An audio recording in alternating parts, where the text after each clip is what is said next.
Hi, this is Paul. Oh, I got a lot to talk about after 3 weeks in Italy. So many thoughts. I just had little bursts of it. And even today, at Friday afternoon late, I can only get so much out. Before, of course, there was Peterson Academy. While I was doing the transcript of for the video that I released on Friday afternoon, I was watching some of the stuff about Peterson Academy. That sounds super interesting. I've got so many questions. So I'm very interested in terms of how that whole thing's going to roll out. But before that was out, there's been the Great Courses series, which you can find on Audible. And I've listened to a fair number of Great Courses series. You can learn a lot from the Great Courses series. And if you have an Audible membership, you can sort of digest some of these. And most of these Great Courses series have PDFs that accompany it. Now, a few years ago, I went through the Great Courses series. I don't remember exactly when that was, if I was on YouTube then or not, but Ken Bartlett's University of Toronto, another summit of University of Toronto. It's like, wow, good for them. Anyway, I really enjoyed his Italian Renaissance Great Courses series, and I went through that. And then when I was going to Italy, I wanted to know more about Italy because I really didn't know a lot about Italy. And so I found this other one on Audible, Great Courses series, The Italians Before Italy, Conflict and Competition in the Mediterranean. And so I want to go through some of that. And then I want to, because this is all going to lead up to the Pope and Mussolini. Now, I've been doing the Great Courses thing and looking at and reading through the PDFs and doing all of that while I'm there just to try and gain context about what I was seeing, all the Renaissance art, all the Pompeii stuff, all the different cities that I was at. When I got there, we landed in Naples so we could do Pompeii.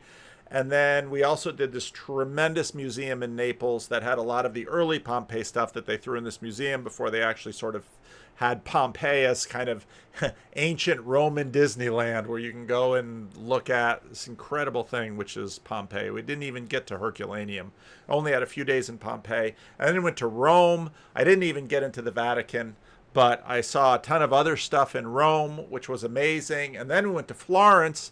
And then, boy, Florence was incredible. And then we had the wedding at a villa not too far out of Florence, and of course the focus was all on the wedding and all of that. And then after that went to Milan and saw the great cathedral there in Milan, the Duomo, and trying to get a sense of Milan. And then it was Venice, and then I'm on, okay, so I've got an 11-hour plane ride on the way home, and I don't want to sleep much during it because we had 11 hours into Atlanta and then had a few hours in Atlanta, and then I had another 4 hours from Atlanta to Sacramento, and then we got in late at night. And when I got in late at night, I wanted to sleep when I got home so I could start getting on this time schedule. So I wanted something that would engage me. And I really got on popes. And I also downloaded John O'Malley's. I had listened to some of John O'Malley's Vatican I and his Vatican II, and he has one about all of the popes, so I got that. And of course, you can't treat each pope.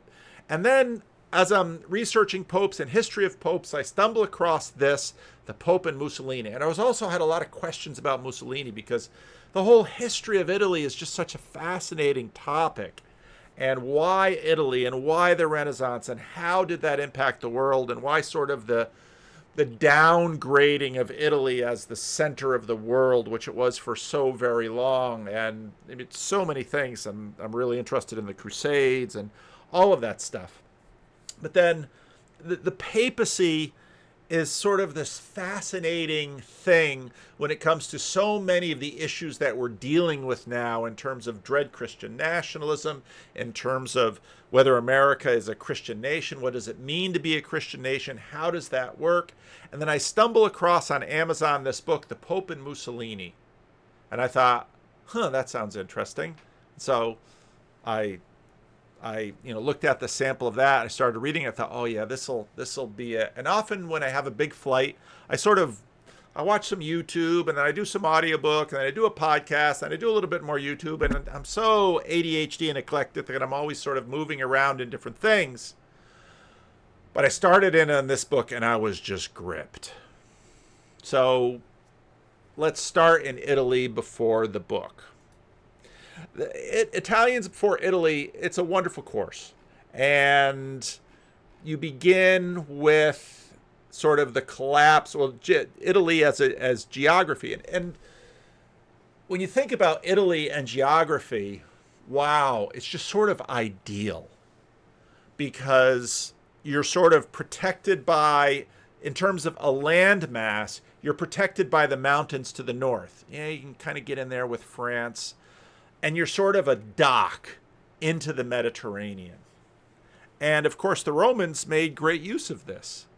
And for Rome, the Mediterranean was its world.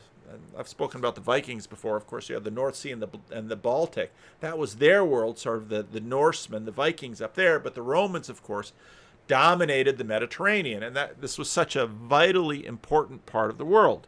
Now, when Constantinople, of course, sort of focuses everything towards the east, and Constantinople, and of course the Roman Empire sort of shifts there, and then it begins to collapse under pressure from the Goths and all of the barbarian tribes. And again, you can listen to Tom Holland. Of course, they were influenced by Rome, but they weren't purely Roman, and so you sort of have the collapse of the empire in the West in many respects. Not really collapse. It's tremendously hard to talk about these kinds of things. You can go back in The Rest is History and look at one of their earlier episodes of when exactly does the Roman Empire end? Because, of course, the Byzantines, what we call the Byzantines, they all called themselves Roman. They thought of themselves as Roman.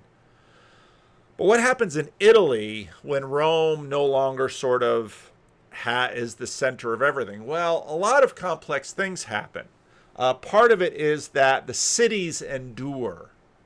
And you have sort of Venice and Ravenna as sort of the western outpost of the Eastern Empire. I was just noting at the end of the book about the Pope and Mussolini that the church leader of Venice calls himself a patriarch. And when I visited the Duomo in Venice, you walk into that building and you know right away, this is an Eastern church. It wasn't like the Duomo in Milan or one of the cathedrals in Florence, or I didn't get to too many churches in Rome. I didn't get to the Vatican. I wasn't going to pay scalpers' prices for tickets. And then Cale says, people, you should have made out a plea. We could have got you in there. So next time I go to Rome, I promise I will get to the Vatican. Or one of the churches in Naples.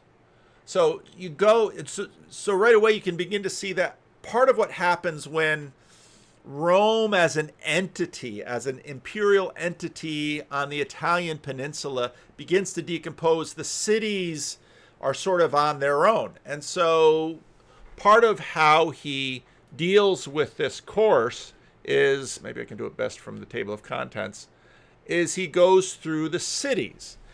And he begins by talking about the question of sovereignty. Well, I can make this bigger, a little bit better to see. The question of sovereignty, and that's where he gets into the whole Guelph versus Ghibelline thing.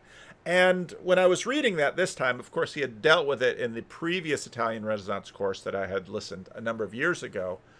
I could really understand it because of all the wrestling that I did around Constantine and Constantine becoming a Christian.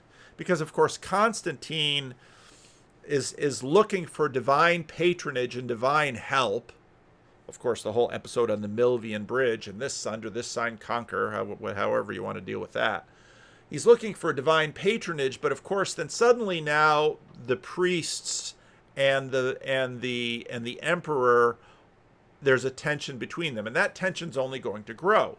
So, of course, when Rome as an imperial entity based in Rome itself disintegrates, what you have in that disintegration period are the bishops of the cities in some ways stabilizing culture. And of course, Pontus means bridge.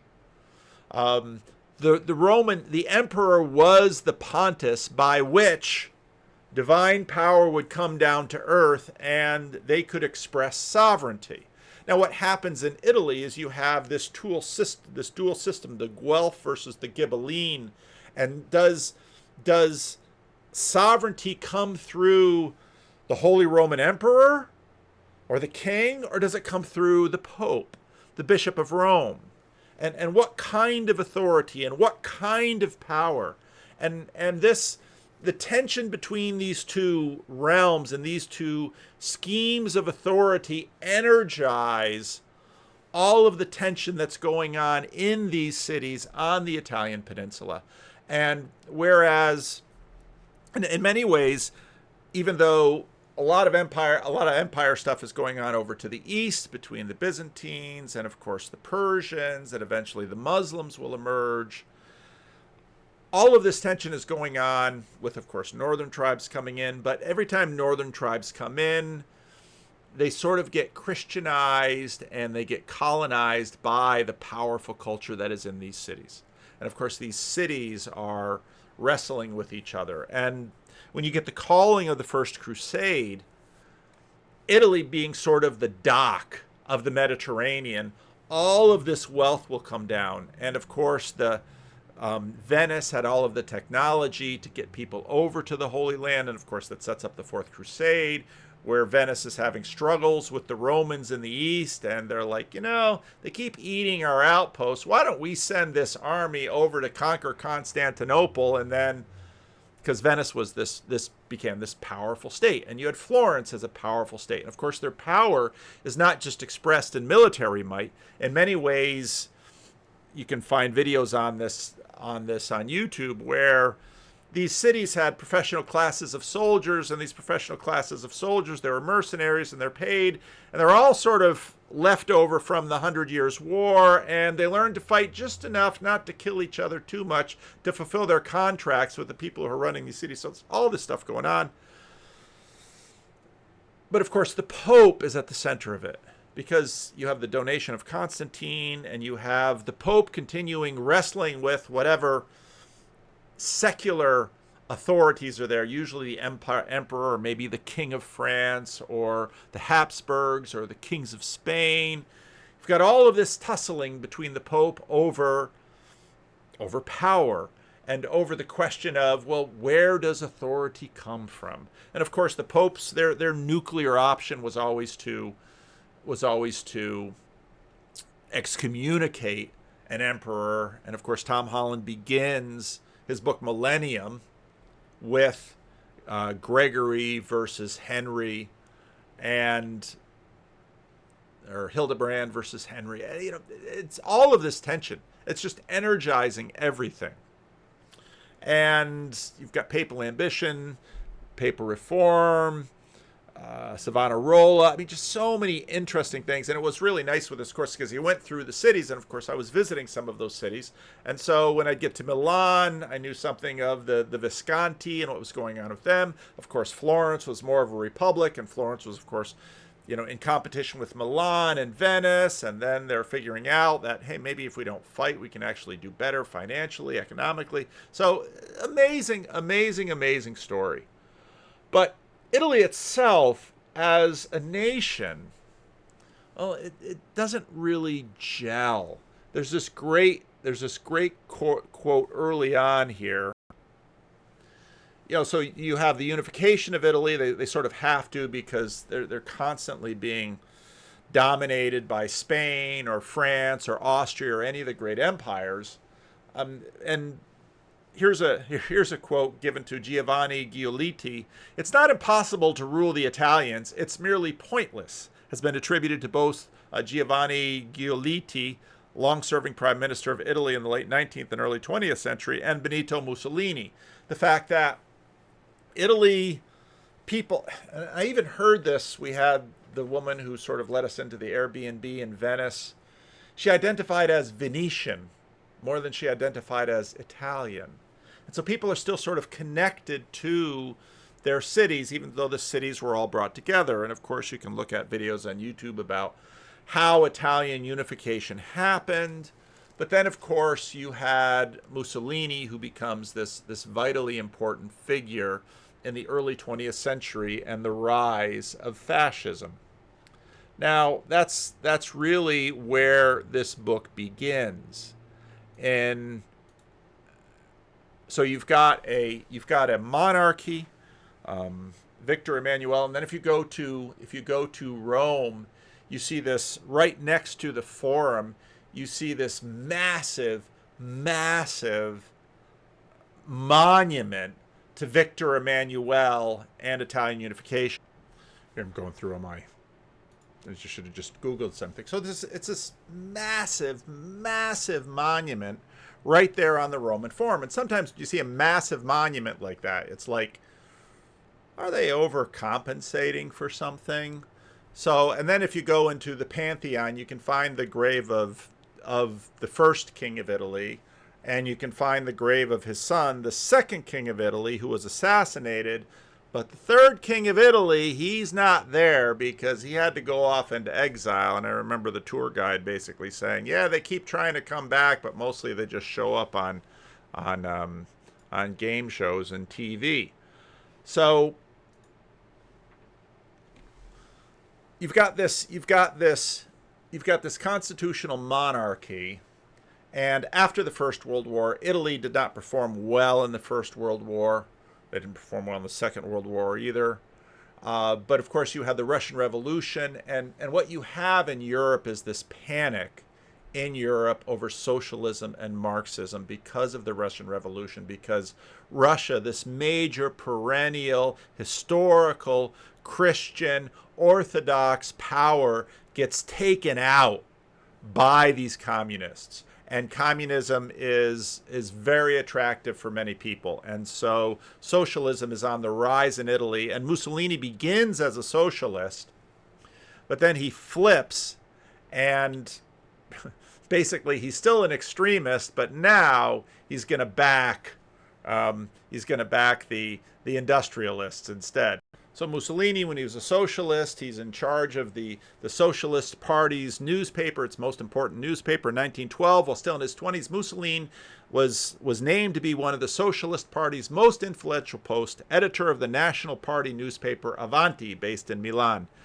He moved from the modest provincial outpost of Forlì to Italian's bustling financial and cultural capital. As editor of Avanti, Mussolini took aim at the Socialist Party's reformed faction. Only revolutionary action, not parliamentary politics, he insisted, would bring about a new order. In 1913, when the police south of Rome killed 7 farm workers during a protest, he called for revenge. Death to those who massacre the people. Long live the revolution, he told a rally in Milan. In his newspaper, he wrote, "Ours is a war cry. Those who massacre know that they can be, in their turn, massacred." When war broke out in Europe in August 1914, socialists denounced it as the work of warmongering imperialists and capitalists, happy to use the proletariat as their cannon fodder. Mussolini gets married, starts having children, but he's a womanizer his whole life long, and he just keeps having these lovers and illegitimate children and all of that kind of stuff. So he's editor of this paper. The workers of the world were to unite, not to butcher one another in the name of God or country. But to his comrade's surprise, 2 months after the war began, Mussolini published an article questioning the wisdom of Italian neutrality. Pacifism was not in his character, and he chafed at the thought of Italy standing by and simply watching as the rest of Europe waged war. Whether he thought he could persuade his fellow socialists to follow his lead is unclear. If he did, he soon found out how mistaken he was. Within a month, he was not only forced out of Avanti, but expelled from the party. Back in November 1914, fresh from his ejection as editor of Avanti, Mussolini announced he was starting his own newspaper, The Italian People, begun with the support of Italian industrialists who would benefit from Italy's entrance into the war. It would remain his paper for the next 3 decades.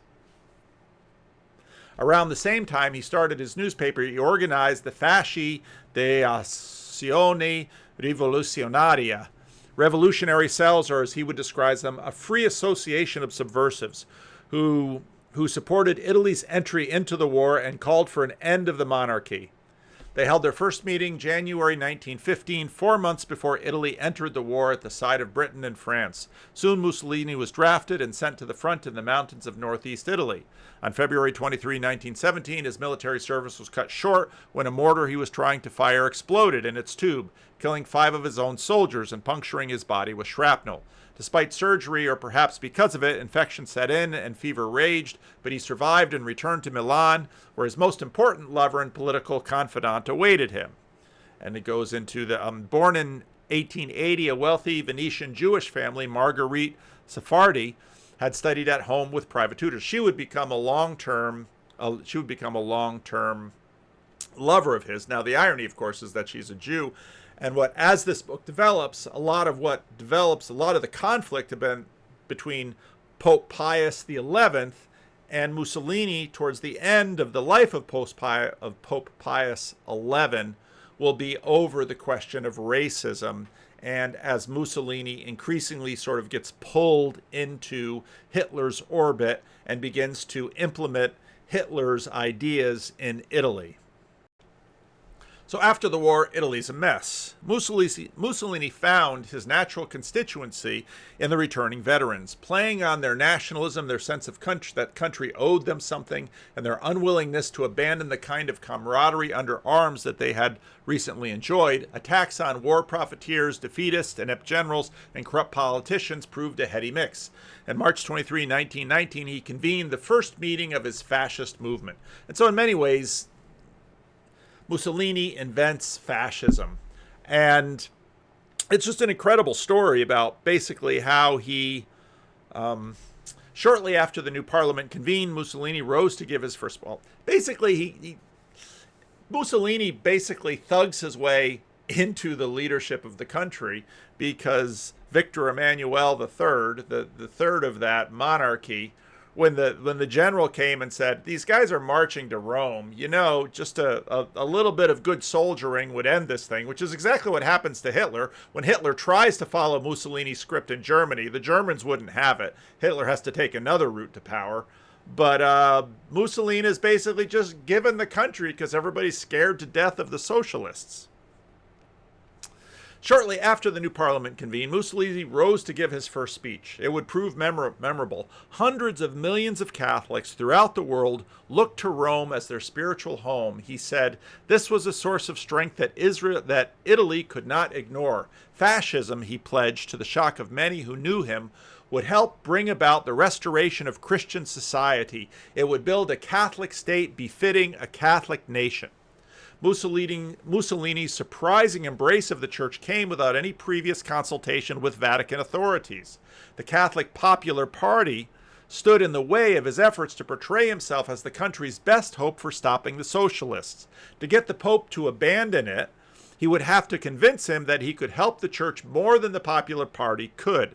In November, the fascist movement formally became the Fascist Political Party and adopted a new program. Gone was all the mention of expropriating church property and separating church and state. So I've talked mostly about Mussolini earlier. It's sort of a double biography. It also sort of follows the life of Pope Pius IX, who is, gets elected as Pope. Basically, okay, so what happens to the Pope, the papacy? With Italian unification, one of the things that happens is that the nationalists attack and conquer Rome, and the Pope is basically held sort of as a prisoner. The popes are basically shut up in the Vatican, and people have to come to them. They don't leave. So once you become a pope, you're basically under house arrest, a self-imposed house arrest, in protest for basically Italian unification, taking all the papal lands and taking Rome and making Rome the capital of Italy. Of course, part of what's behind Italian nationalism is the vision that maybe the Roman Empire can happen again. And of course, Mussolini is going to play to this. But at this point, the papacy is very much against democracy. They're against socialism, and they like perpetuating a lot of ideas that the Masons, the Jews, and the Protestants are all conspiring to defeat them. And of course, this constitutional monarchy is what's brought them so low that they don't actually conquer or call the shots on anything secular apart from just the church structure that they have control over. And so part of what happens basically is that, well, then at some point they realize that, 1870, they basically lose everything. and they realize it's not coming back again. Nobody's looking to restore the Papal States. They have to play a different game. And eventually, there's a political party in the Italian parliamentary landscape that arises called the Popular Party that is conservative, and it's supposed to be very Roman Catholic, and a lot of priests are involved. But yet, the papacy, not really down on democracy. Democracy is part of that Protestant enemy. And of course, Jews then are manipulating the democracy and calling all the shots throughout this book, all this conspiracy thinking about the Jews. And so they're a little lukewarm on the Popular Party, but maybe we should kind of back it. But then Mussolini comes along and is like, look, you don't even have to deal with democracy, because Mussolini's going to pretty much put an end to democracy, because they're going to wipe out all the other parties. But then there's going to be all this competition for the youth. And so the book is basically the struggle about, on one hand, there's a high level of cooperation, because Mussolini figures out that this whole, basically the Pope says what we want is a confessing state. And so a bunch of the things that they want from Mussolini, they want priests that have high visibility. They want the government to be funneling money into the church. They want the church in charge of children's education. They want the government to back, to back the church's idea about female modesty. And basically, Pope Pius the 11th and Mussolini are going to sort of become frenemies. There's always tension between them. Mussolini never really trusts priests, never wants to go and actually visit the Pope. The Pope is always trying to pressure Mussolini, and they both sort of need each other, and it's a constant struggle for power. And that sort of goes for a while. And of course, this goes on for decades. But fascism for the papacy kind of is, maybe they didn't really want to bury the hatchet with the king, because, of course, it was the king that basically took away all the papal powers and the papal lands. But maybe we can use Mussolini to achieve some of our ends.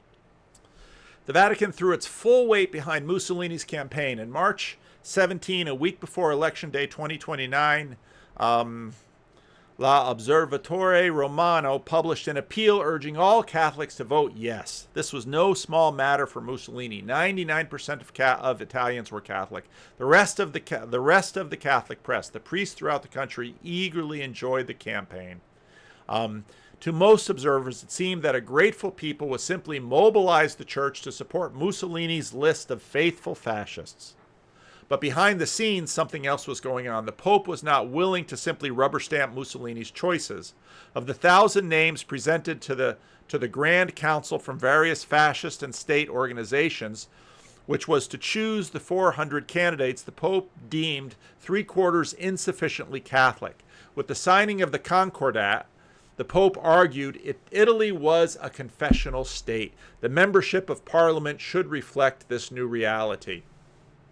The Pope wanted the Duce to scrap his list and substitute one composed of those free from any tie with Freemasonry, with Judaism, and in short, with any of the anti-clerical parties.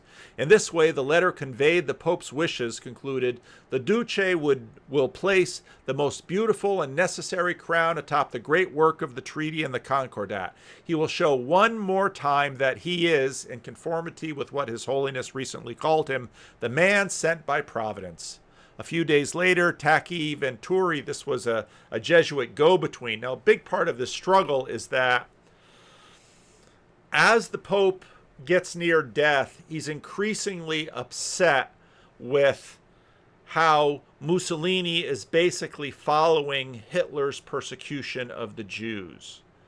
Now, the papacy had its own anti-Semitism, but it basically believed that if someone converted from Judaism and became a Catholic, they then should be treated not as a Jew, meaning part of this grand conspiracy that was dominating the world. And there's all this conspiracy thinking about the Jews that was going on. And it was very strong within the Jesuits. That's pointed out a number of places. But if someone, say, converts to Catholicism, then they should be treated as a Catholic. And part of what Mussolini is doing following Hitler is basically saying, no, if you're an ethnic Jew, then you're part of that cabal and you have to be persecuted.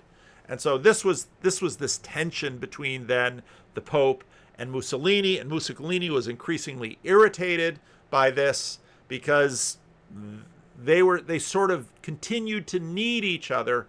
But what's happening is that eventually the mechanisms around the Pope kept softening the message because they didn't want to lose their status with Mussolini. And one of the chief contributors of this was the Secretary of State, which is like the number 2 post, and then also became the Chamberlain. He would become Pope Pius XII, which then sets up the next book, which I haven't read yet, but I'm definitely going to read. So it's just a fascinating story about all of the Vatican intrigue and what was happening in Pope Pius XI and his wrestling with Mussolini and Mussolini's wrestling with him. But again, the goal of this was to make Italy a confessional state, to make it a confessional country. And the Pope kept hoping that the Pope could somehow rule Italy, at least in terms of his concerns, through Mussolini. And of course, Mussolini was always trying to rule Italy by blunting the Pope, but at least not having the Pope denounce him or break ties with him. So Pignati, he would become the next Pope, and he was the Secretary of State. He's the one who in many ways had to deal with the relationships between the Vatican. And this is where it gets into that what is the Vatican? It's so different from, let's say, a church in America.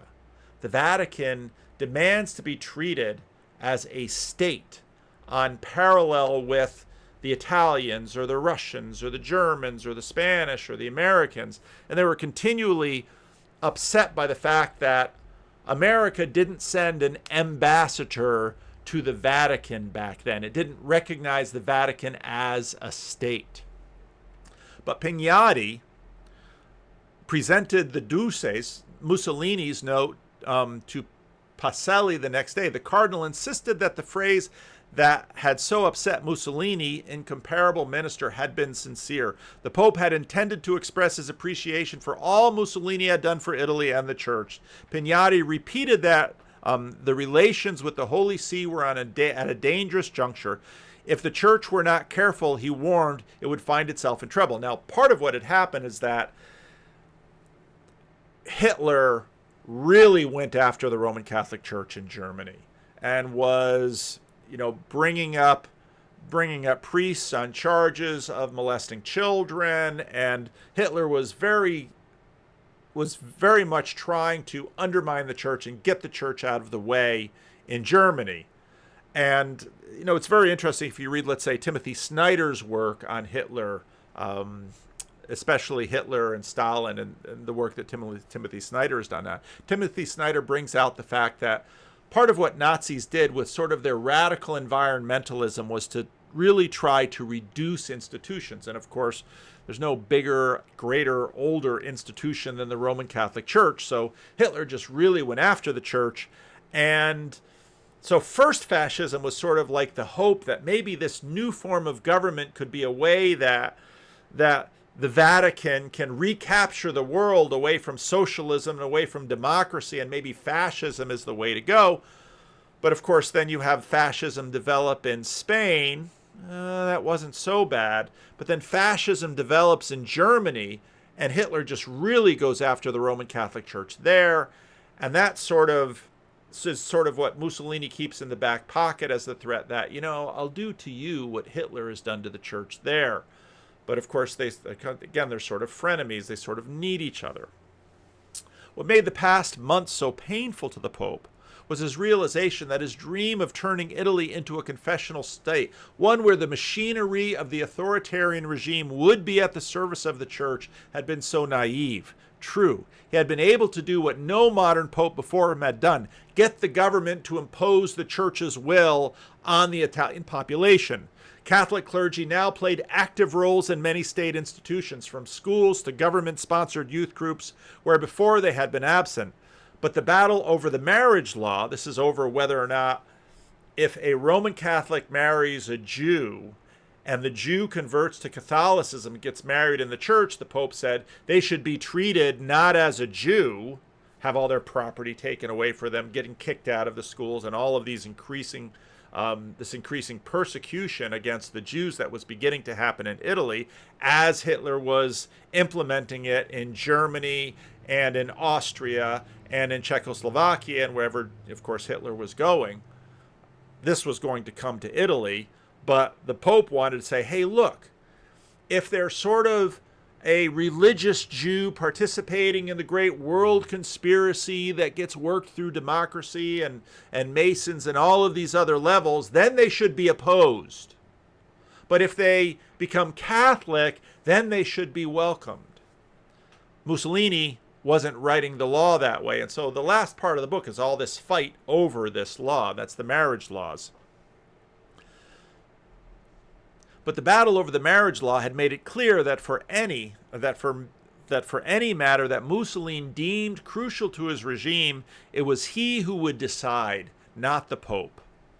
The London Daily Mail published a story by its Rome correspondent claiming that Pius XI was planning a secret gathering of the cardinals to draft a ringing denunciation of fascism. Rumors spread that the Pope was preparing a secret encyclical with the same aim. Cardinal Pacelli denied the reports, but told the Italian ambassador that the Pope had warned that he would have more to say and that at his age he had no fear. In conveying these remarks to Sciano, that's Mussolini's son-in-law, who was basically little Mussolini, was running all the stuff for Mussolini, Piasnati nervously recalled the Pope's comments that before dying he might do something that Italy would remember for a long time. And so this then was the great fear. And basically through intrigue, the message that the Pope wanted to give but died before he can give it, that everyone feared was such a denunciation. Eventually that got out, but years and years and years after, it was no longer a concern. Basically, the Vatican machinery didn't want that to happen. At this point, many priests in Italy were fully committed to fascism, and the Vatican machinery was pretty much committed to it, and that they knew that, well, crossing Mussolini would be a heavy price to pay, and they didn't want to pay it. Now, this is a tremendously complex story. And then you're going to get into Pope Pius XII, he's going to be the war pope.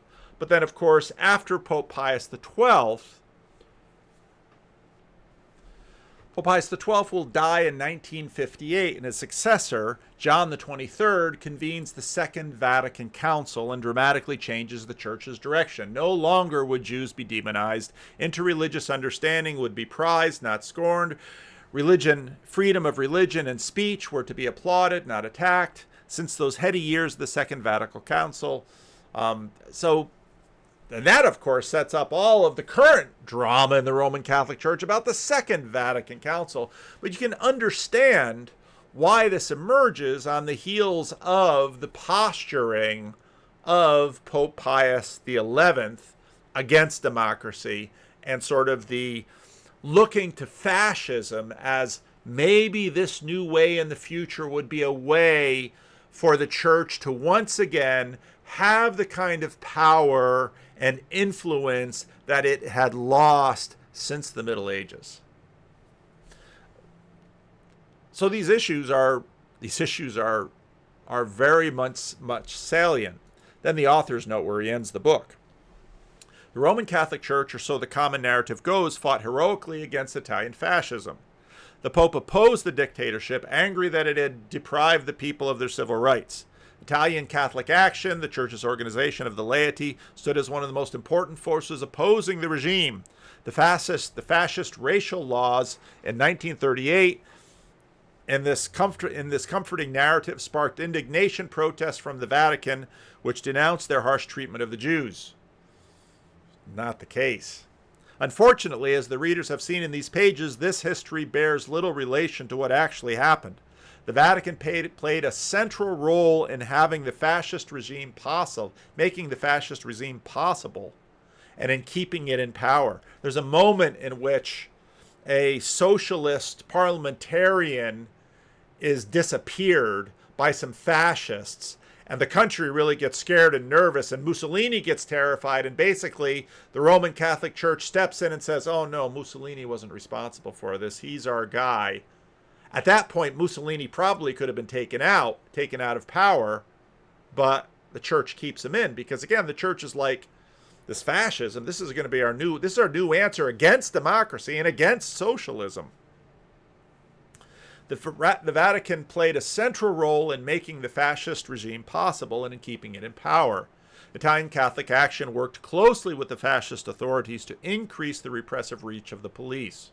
Far from opposing the treatment of Jews as second-class citizens, the Church provided Mussolini with his most potent arguments for adopting just as such harsh measures against them. As shown here, the Vatican made a secret deal with Mussolini to refrain from any criticism of Italy's infamous anti-Semitic racial laws in exchange for better treatment of Catholic organizations. This fact is largely unknown in Italy, and despite all the evidence presented in this book, I have no doubt many will deny it. That Mussolini and his millions counted on the men around the Pope to keep Pius IX's increasing doubts about Mussolini and Hitler under control is a story embarrassing for a multitude of reasons, not least the fact that the central player in these efforts was Cardinal Eugenio Pacelli, the man who would succeed Pius XI. There is no cause dearer to the Church's traditionalists today than seeing Pacelli, Pope Pius XII, proclaimed a saint. In the opening of 2006 of the Vatican archives covering this dramatic period, the full story of these years in all of its richness, emotional highs and lows, and surprises can finally be told. Cardinal Pacelli's daily logs of his meetings with the Pope, along with tens of thousands of other documents that shed light on this history, are now available in the Vatican Secret Archive. Precious documents were also found in other newly opened church archives of the period, including those of Rome's Jesuit headquarters. There we find the copious copies of the Pope's shadowy private emissary to Mussolini, Father Pietro Tacchi Venturi. While the church documents offer precious new insights, they do not tell the full story. Much is to be learned from the records of the fascist regime itself. Thanks to its files, no other period of history offers such a vivid description of Vatican intrigue or such graphic accounts of its scandals. Among those whose exploits are mercilessly chronicled in it is one such thick fascist police file as the papal protege who became cardinal in those years despite a long trail of pederasty accusations. So it's an astounding book. It's an astounding story. And it's not that long ago. And so that then really sets up, of course, the pivoting that will happen under John the 23rd and Vatican II, where suddenly democracy, of course, after the Second World War, democracy is our friend, because now democracy is going to fight socialism instead of fascism fighting socialism. And it's an astounding story. And I found it very much relevant to how many of the conversations that are going on in politics today. Bethel McGrew posted on Twitter this piece from World Magazine, The Pragmatic Shift of the Republican Party. Amber Rose's talk there, and where quite a few social conservatives are not real happy. Former President Donald Trump's campaign facilitated a similar pivot on LGBTQ issues with the log cabin Republicans, an LGBTQ lobby group, releasing a triumphal statement noting that support for the sanctity of marriage has been stripped from the Republican platform and that the GOP has finally dispensed with outdated and out-of-step language opposing marriage equality.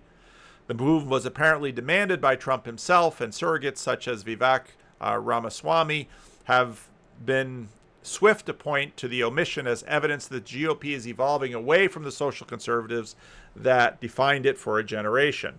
And it was interesting to me to hear. So then I'm thinking, oh wow, what's this gonna do to support for Trump and the Republican Party if they're moving away from this? And just watching people make their turns, it's fascinating. So